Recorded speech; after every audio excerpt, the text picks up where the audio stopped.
Gandang araw mga friend.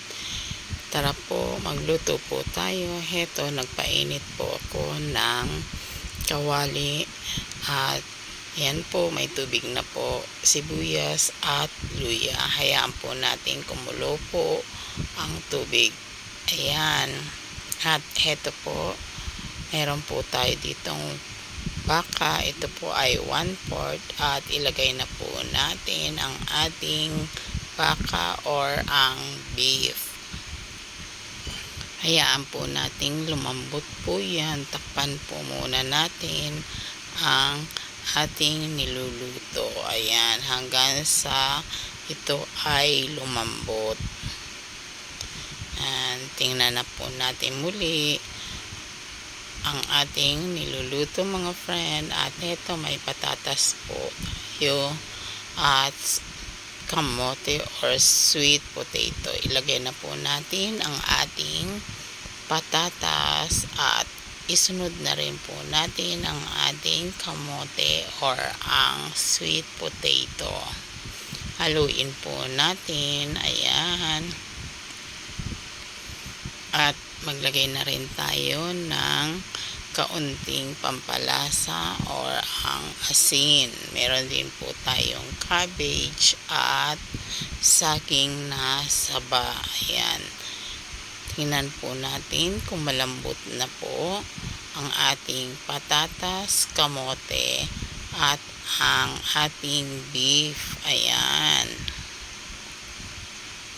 Ayan, malambot na po sila dahil natutusok na po sila ng tinidor. Ayan. Okay na po ang mga ito. At isunod na po natin ilagay ang ating saging na saba. Ayan. At maglagay na rin po tayo ng kaunting paminta ayon po sa dami na inyong gusto. Ayan po. At ilagay na rin po natin ang ating repolyo. Ayan. Haluin po natin ang bahagya upang ang ating gulay ay maluto. At timplahan na rin po natin ng ayon sa ating antas ng panlasa. Kung meron naman po kayong gustong ilagay na iba pa pong pampalasa ay okay naman po. Ako po ay asin lang po ang inilalagay ko po. Ayan, at halu-haluin po natin ang bahagya. Mahina lang po ang paghalo para hindi po magkalasog-lasog ang ating mga sangkap. At magtabi po tayo para sa ating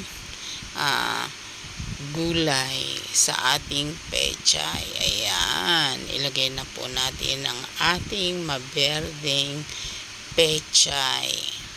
Diba? Ayan, masarap na po yan mga friend. Haluin lang po natin ang bahagya upang maluto ang ating pechay. Ayan. Naaamoy ko na po ang ating ulam. Ayan. Ang sarap po mga friend. Ayan. At hindi ko na po matiis. Tikman na po natin. Ayan. Ang sarap mga friend. Ang sarap humigop ng sabaw. Yan po, yan. Okay na po ang ating ulam for the day. Nilagang baka. Yan, ang sarap po. Tara, kain na po tayo.